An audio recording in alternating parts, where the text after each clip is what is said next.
And she said that, over the, a few years, that Diddy introduced her to a lifestyle of excessive alcohol and substance abuse that required her to procure illicit prescriptions to satisfy his own addictions. She said Diddy would have other in the open like candy. And at first, Cassie was given prescriptions that he had gotten from his doctor in Miami, but eventually he ran out of pills, so he demanded that she would get her own prescriptions in her own name and then give those to him. Do you know about this at all? Yes. Shocking new developments have emerged in Diddy's legal case. Just moments ago, reports revealed that the FBI made a surprising find inside his jail cell at the Metropolitan Detention Center in Brooklyn. The items discovered could change the direction of his case, raising even more questions about the scope of his alleged involvement in criminal activities. Is filed not only against the defendant, but also against the person who is his friend or supporter who does threaten a witness.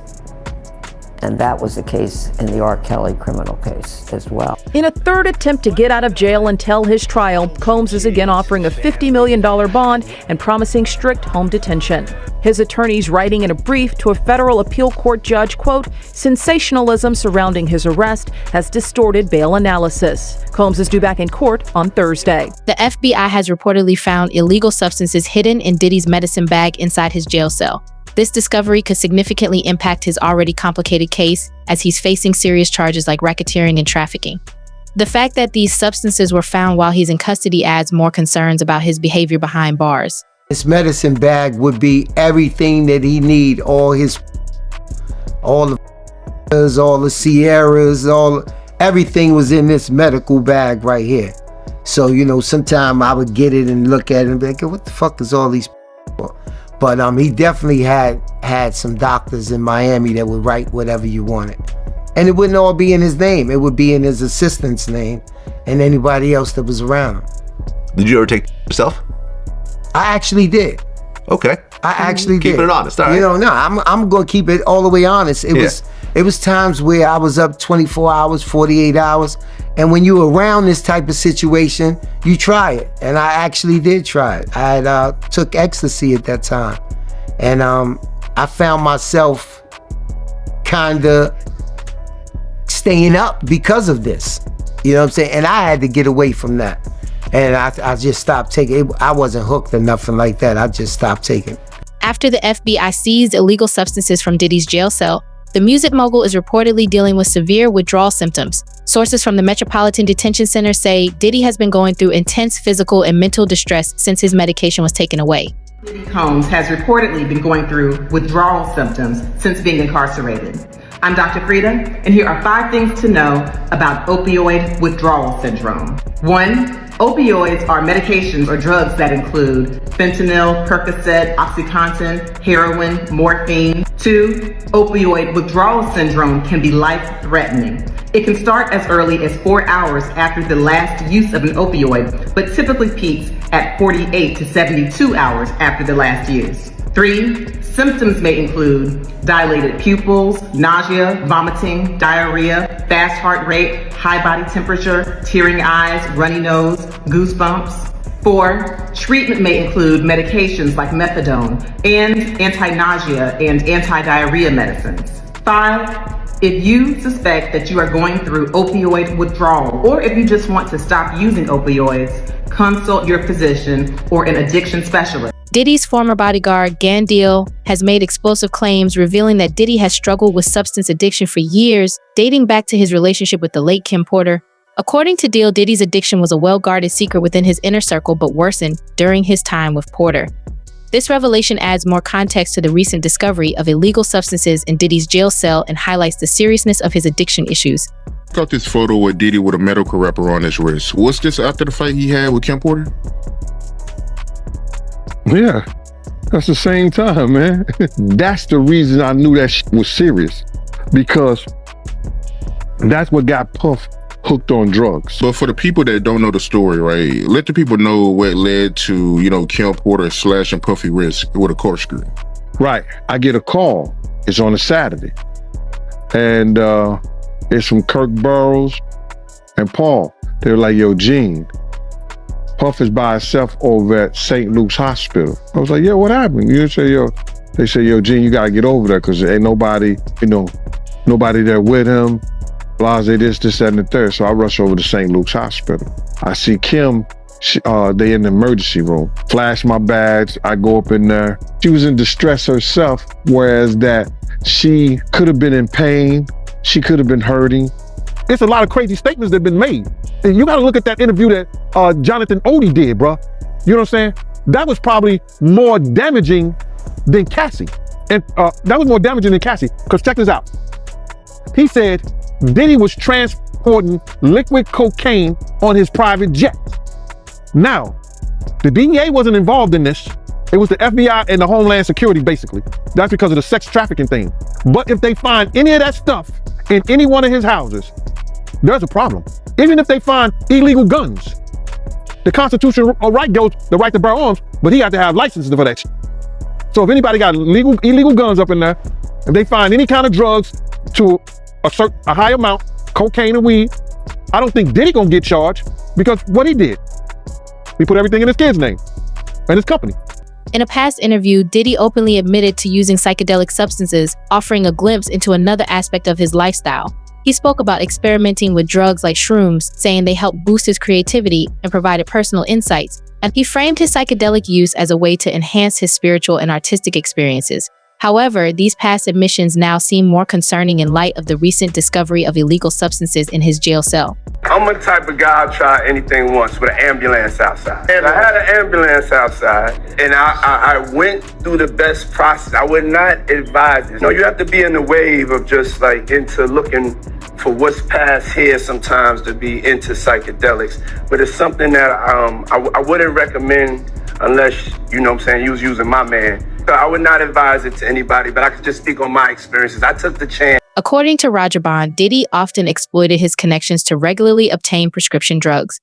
Bond also claims that Diddy frequently asked his former partner, Cassie, to bring him these medications, suggesting she may have played a role in enabling his habit. Bond's revelations add to the growing controversy over Diddy's alleged substance use, as he asserts that Diddy had access to doctors willing to prescribe him whatever medication he wanted. Name, even one time I believe I went and picked up something in my name one time. You know what I'm saying? Really? And then you gave it to Diddy? And I just gave it to Diddy, yeah. But he would do that on the regular. So at that point, I thought it was because he was Diddy and just didn't want to go into CVS. But he had doctors that would just write him a prescription for whatever he wanted. Do you think that Diddy at this time was I know he was a junkie at this time. Amidst the growing allegations against Diddy, Young Miami has been accused of supplying him with a drug called pink cocaine, also known as 2CB. This powerful synthetic hallucinogen has become popular in certain party scenes, further fueling the controversy surrounding Diddy's substance use. Sean Diddy Combs will stand trial in May on his sex trafficking charges. A judge at a hearing in Manhattan set the trial date, also discussing a gag order imposed on prosecutors and the defense, telling them not to discuss the case or provide any material about the case to the media, to the public. They contend that the government leaked a damaging piece of evidence potentially against Combs when a videotape from 2016 was played on CNN earlier this year. That video shows Sean Combs and his then girlfriend Cassie in a hotel in Los Angeles. It had been a secret, private for many years, but then it came to the forefront and was played publicly on CNN. The defense contends that that tape was leaked by investigators. Prosecutors say they have no knowledge of any leak, and they refute the allegation that they were involved in any leaks. The judge says he will consider potentially having an evidentiary hearing to get to the bottom of that. That won't happen for some time. First, the defense and then the prosecution will submit paperwork outlining their positions on this. Allegations now suggest that Young Miami, romantically linked to Diddy, may have played a role in supplying him with pink cocaine during their relationship. If proven true, this accusation adds even more complexity to Diddy's already controversial legal troubles, casting a darker shadow over the dynamics within his inner circle and his ongoing access to dangerous substances.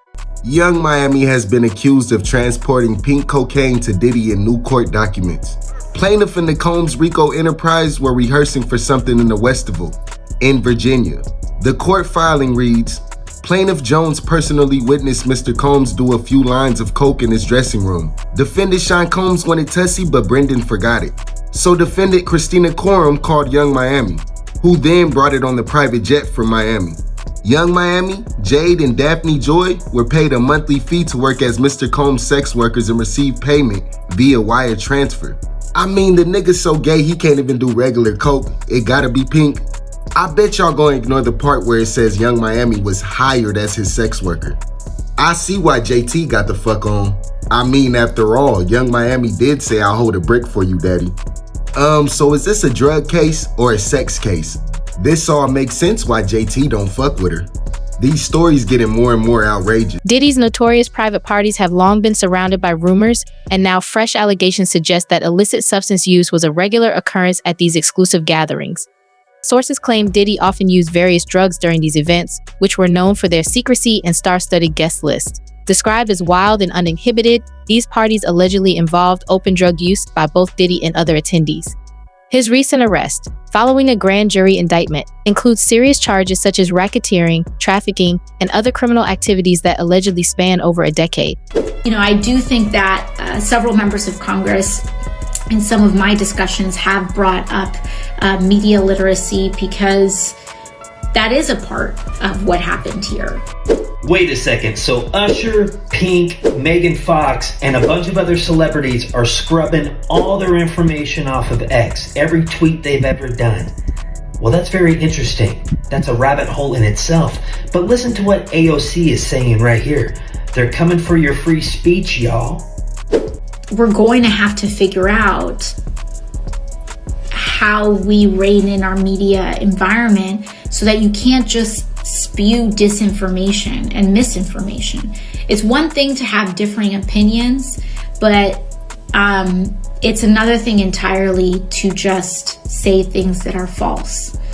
And so that's something that we're looking into. The allegations indicate that Diddy may have used his extensive entertainment empire to support illegal operations, including trafficking individuals for personal gain. His arrest has sent shockwaves through the entertainment industry, with reports of federal investigations and property raids occurring before his detention. Diddy is currently facing serious legal issues related to accusations surrounding his infamous parties. He is incarcerated at the Metropolitan Detention Center, MDC, in Brooklyn, the same facility where R. Kelly was previously held. Diddy Combs has been denied bail in connection with the sexual abuse and sex trafficking charges he faces. And as Les Trent reports, the music mogul who once traveled by private jet to all those mansions is now in a jail that is notorious for its bad living conditions. Music mogul Sean Diddy Combs spent his first night behind bars inside a facility that is being called Hell on Earth. The Metropolitan Detention Center in Brooklyn is notorious for its appalling living conditions and rampant violence. How bad is it inside this federal lockup? There have been 2 murders, 4 suicides, and numerous stabbings and lockdowns in recent years. It's so out of control inside that 4 federal judges are reportedly refusing to send any more prisoners here. Donald Trump's former fixer, Michael Cohen, spent a harrowing year in federal custody. He says for someone used to a life of luxury like Diddy, prison life is a severe shock. You have a desk, you have a plastic chair, you have your bed with a 1.5-inch mattress, no pillow, and you also have a locker.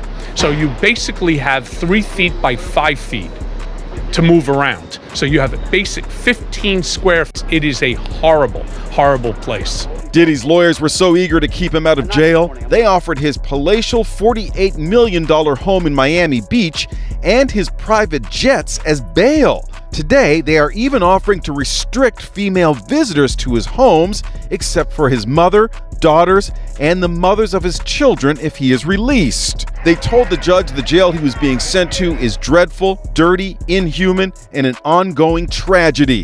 How's your dad doing? How's your dad doing? Family members appeared somber as they arrived at federal court in Manhattan today in another attempt to get out on bail. The jail is notorious for its harsh and inhumane conditions, drawing criticism from various advocacy groups, especially as reports about Diddy's health struggles and severe withdrawal symptoms emerge after his medications were confiscated. Concerns about his treatment in this overcrowded facility have grown. Michael Cohen, Donald Trump's former fixer, endured a tough year in federal custody and has shared insights into the harsh realities of prison life. For someone like Diddy, who is used to a life of luxury, the adjustment to incarceration would be a significant shock. There's no way this trial is then going to happen in May? It's unlikely, especially if there's a superseding indictment involving minors, because minors present a completely different set of circumstances. Because we know through his lawyers, Combs is arguing that the sexual activity happened, but it was consensual. Of course, for sex trafficking, you need one of those three elements: force, fraud, or coercion. Obviously, minors cannot consent to sexual activity, so that would be a very different defense entirely. The defense would have to be that the activity didn't happen at all and the individuals are lying. So I think that's going to be the potential game changer if we do get the minors wrapped up in an indictment. And we know, at least if you believe the civil attorneys, there are 25 minor victims, one of which is as young as 9. And those suits haven't been filed yet, but that's what Tony Busby, this Texas attorney, has indicated that we should expect to see in these lawsuits. Elizabeth, I want to go to you. So as our other Elizabeth said, there was nothing about bail. And that's not surprising because that bail has now been appealed to a different court, to the Second Circuit Court of Appeals. I was going over the paperwork from Sean Combs' attorneys. We have 2 questions about that. Number 1, from Simply Sarah on YouTube, his lawyer did file bail paperwork. Yes. This is the second question. This is from Simply Sarah. Oh, Simply Sarah had 2 bail questions. Second one is, was this his last chance for bail? Meaning the paperwork that he just filed. Yeah, so they filed paperwork basically appealing the decision of the 2 prior judges denying him bail to the Second Circuit. And, they're denied. They do have another higher court, the U.S. Supreme Court, to go to, but I think that's very unlikely. I think this would be the final stop, them appealing to the Second Circuit. What do you think of his arguments? And let me just lay out what some of these arguments are. So first they say, we have presented a very attractive bail package. We have put $50 million secure properties, 24/7 security monitoring from an outside security firm, no access to phone, no access to internet, visitor logs, whatever other conditions you want to put. And they also said in their paperwork, Sean Combs knew he was under investigation since January. His attorneys immediately reached out to the Southern District of New York, even before there were raids, before there was charges. Diddy is set to make his next court appearance on December 18th, 2024.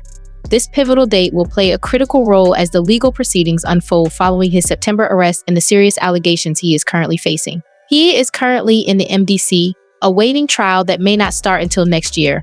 Conditions at the facility are reportedly deplorable, with issues like maggots and mice due to overcrowding. After the MCC's closure, inmates are being relocated, and there are rumors Diddy might be moved to New York soon. You've been able to speak to your son. What did you say to him when you visited? How is he doing? How are you feeling today? Diddy's life may be in significant danger while in prison, according to Cameron Lindsay, a former warden at the Metropolitan Detention Center MDC in Brooklyn, where Diddy is being held. Acknowledged that his mother Janice Combs came from Florida for her son and that his kids also traveled to be in the same courtroom with him. Combs' attorney Anthony Rico sat by his side throughout the proceeding. He's handling the appeal of his bail denial, which is a separate case in the appeals court. He's making an adjustment. He had his family here today to support him. We really want to put an end to all of the clowning that we see on the internet. This is a serious proceeding with serious consequences. The judge set a trial date of May 5th, 2025. The lead federal prosecutor took issue with Combs' attorney Mark Agnifillo's extensive comments in a TMZ documentary, alleging the government was guilty of racial bias and targeting Combs. Agnifillo complained about government leaks to the media.